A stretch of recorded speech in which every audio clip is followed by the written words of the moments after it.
You know, basta. So tayo ay naiipit kasi kumakain si Marga. Tayo magsa-Saturday unboxing. Yung nakaraan nating video, yung keyboard na yun, nasa presyo ng 1.8. Ito yung normal na sinasabi ko na naglalaro ng 2.325. So, ito yung wala, F108. Ito full size talaga. 108 keys. Uy, liyobog. Ngayon ko na napansin. So, may nakalagay liyobog. Anyway, so, ang full, ang full price niya, i-double check natin. Mahal pala siya. Hindi, 3.3 pero nakuha natin ng 2.5, which is, again, yung sinabi ko, normal pricing pag full size keyboard na decent. Actually, feeling ko medyo maganda-ganda to. Kaya, sisirain natin yung box. Wala. So, isa naman sa mga brand na very good sa atin. Okay lang sirain. Okay lang sirain yung ano. So, kasi ano lang naman, karton lang ng to. Pero ba't liyobog? May connection ba sila? Alam ko parang meron eh. So, ayan. Aula Wind F108. Ngayon na lang tayo ulit. Ito yung literal na full size. Kasi yung nakaraan 98 lang eh, diba? So, English, try mode, 108 keys, battery life, 10 hours default. Pag, turn off, 100 hours. So, kung 100 hours, kung 24 hours, ibig sabihin 5 hours. Kasi hindi mo naman gagamitin ng 24 hours yung keyboard, di ba? I doubt. Pero, okay. Anyway, so yan. Parang hindi ko masyado trip yung itsura nito versus dun sa ginagawa ng mga parang hindi ko masyado trip yung itsura pagkataob natin. Hindi, tingnan natin. Baka sa baka sa box. So, open natin. Uy. Ang dami yung pa-cover, men. Wala. Okay. Shit, di ko yata na-charge si mga pegs. Sige, pero okay lang. Okay. Diff standard, nagiging standard na sa 2025. Uy. Kala ko alo eh. Kasi kung alo yun, tas 2.5, sobrang sulit yun. Sobrang sulit nun. Okay, so ano pang kasama? Wala na. Default na USB-A, USB-C. Hindi siya matte. Ayos lang. Ito may weirdahan lang talaga kasi mga ganitong makapaling itsura. Parang feeling ko old look siya eh. Kasi mayroon mas maayos na kable, di ba? So, meron ka keycap puller, switch puller, at 4 na perasong. Hindi ko na ito bubuksan kasi feeling ko yun nakalagay dito is ito rin. Kung hindi man, siya natin buksan. Tapos balik na tayo dito sa keyboard.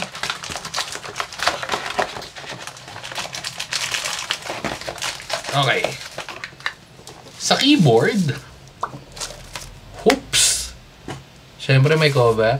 Kung may nagtatabi pa ng sa inyo ng cover na ganito, lalo na pag yung daily driver yung keyboard, I doubt na kino-coveran nyo. Siguro kung yung mga nakatambak na parang ganyan, baka. Pero, ewan ko, kanya-kanya.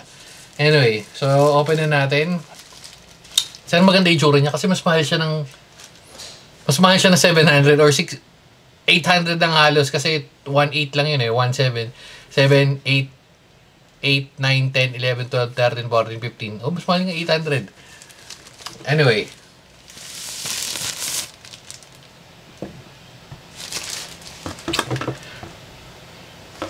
Mas maganda para sa akin yung nakaraan. Yung last week. Pero tingnan natin, baka naman sa quality. Baka sa quality nagkatalo. Baka doon. Kasi yung tunog nung sa kabila, hindi ganun kaswabe. Pero, hindi rin siya full size. Ito, literal na full size. Hindi ko wait lang, baka kasi may ibang colorway siya na hindi lang natin pinili. Okay, so ayan, 2.7 to, 2.7, may 3K. Parang wala akong pag-view. Parang hindi ganun kaganda yung itsurahan niya. Tingnan nyo. Ito yung nabili natin. Ito, ang dami na natin ganito. Siguro mga 4-5 na yata yung ganyang itsura. Blue, parang... Ito parang ano lang to eh. Ito medyo okay. Kaso parang wala yata nito. Yan pang ano to eh, pang chicks yun oh. Pang chicks yan. Kaso wala. At saka mahal niya, 7.1. Okay. Saan maganda? Kasi unang-una, ang kalaban yung presyo dito, naglalaro ng less than 700. Sige. Una bibigay ko sa quality, ang kapal ng casing or ng housing niya. Which is good. Okay, so taas. Magnet, yes. May Chinese. Hindi ko alam kung bakit may Chinese, pero Type-C. Ito, Chinese to. 2.4, Bluetooth. Gilid. Pailaw ba to? Yes, pailaw. Tingnan nyo, ayun. Ayaw lang umilaw, pero... Oh. Pero dapat may pailaw to eh. Ayun. So, may pailaw. Of course. Lalim, wala. And then, sa pinakalikod, pinakababa, uy, ang ganda na to. Gandang quality to. Kasi, pag-click mo pa lang, oh. Goods yan. Goods. Okay. So, typing, sound check. Crispy. Talkiness. Hindi masyado. So, dito siya bumawi. Hindi ganun kaganda ang itsura ng... Kita nyo naman, hindi ganun kaganda itsura ng color combination niya. Pero, if nakapikit ka magta-type, ayos lang. Or madilim, parang ganito. Pag madilim yung surroundings mo, at feeling ko, okay lang. Sure ako, mas maganda yung tunog nito. At again, full size siya. Nakikita mo lahat ng keys. Kompleto lahat to. May pailaw ka lang. Isang issue lang to sa mga ganito. May mga ganitong keyboard na hindi na to turn off to. Even nakababa na yung, like, yung ilaw ng lahat. Meron pa rin tong ilaw. Pero tingnan natin kung na-off natin to. Alam ko may mga nagtatanong nun. So, tingnan natin. Okay, open natin. Boom! Sabi na eh. Ayun, ganda eh. Quality pa lang. At suabe, kita nyo naman. Easy removal. 5 pins. Default 5 pins.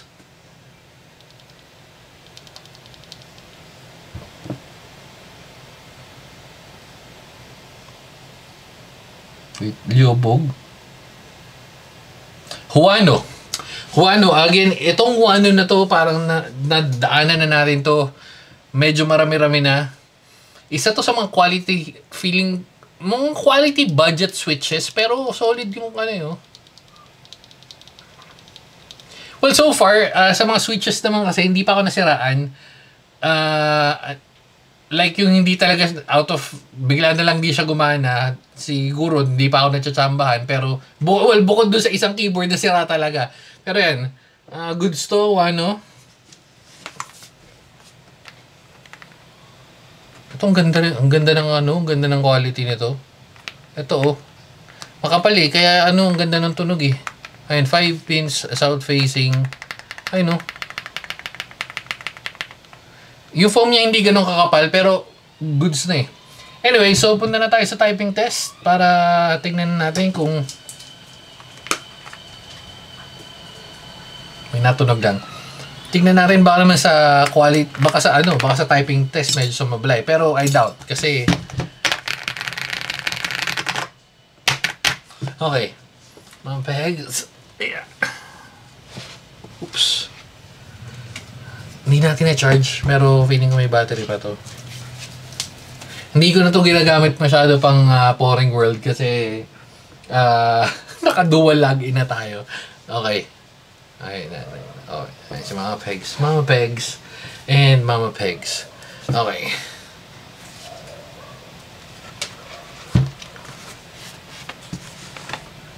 Medyo mahaba lang. Kaya kusog tayo ng onte. Okay. Kita na naman yan eh. Kita naman. And then, kabit natin to. Boom. And, nasa na yun? Gumagana? Yes. Pag plastic, gumagana talaga yung cabling rekta-rekta lang. Pero pag aluminum, for some reason, hindi siya gumagana. Hindi ko alam kung bakit. Pero, yun. Alam ko, napansin nyo naman yun. Pero, medyo maliwanag lang. NKRO. Yes, NKRO. Tignan natin kung mapapababa natin to. Ito, hindi naman natin nung pa magtatalunan, lalo na full size. Malaki talaga to. Usually, yung mga gantong keycaps na maliliit na sinasabi ko, naglalaro lang pag yung mga 87 keys below kasi, di ba, medyo yung iba manipis. Dahil pinagsiksikan pa to. Pero ito, dahil full size mo rin siya makukuha. At testing na natin. So, ayun na nga. Hindi siya nabababa ng ilaw. Siguro may ano, pwede to sa driver or yung sa application niya. Feeling ko meron ito dun. Pag wala, medyo ayos lang, pero medyo pagka madilim, tapos nakikita mo to, medyo nakakasira ng konsentrasyon. Okay, so punta na tayo dito. Game. Konting ano, hindi pa nakapag-practice eh. Unat lang onte para maganda yung bitawan. Game. Nok, makakasabog lang.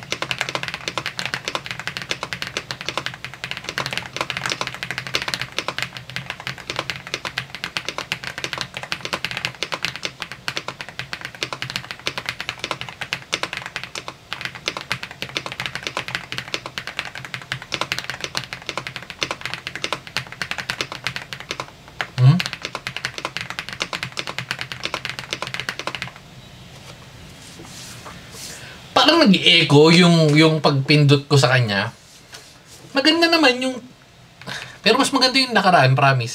Okay naman yung pag nagtatype ako, pero parang may masyadong lubog.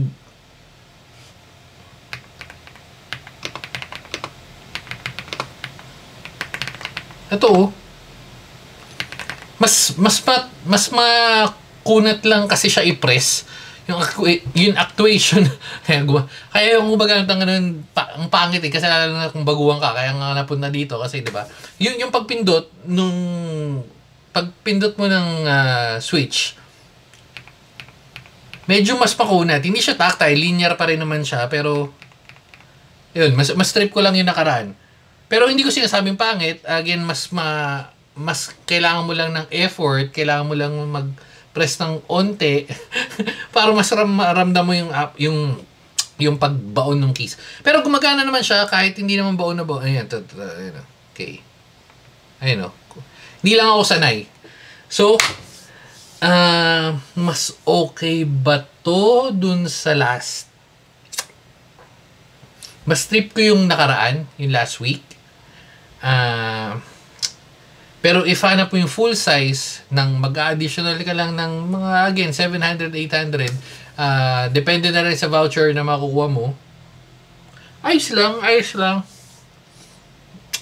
Pero again, mas trip ko yung nakaraan.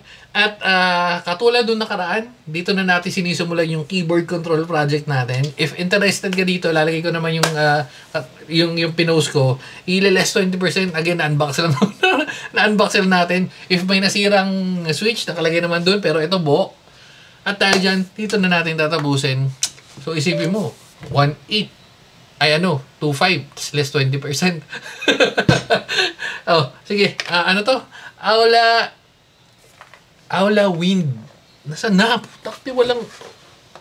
Aula Wind F108. Bye-bye na guys. Babu.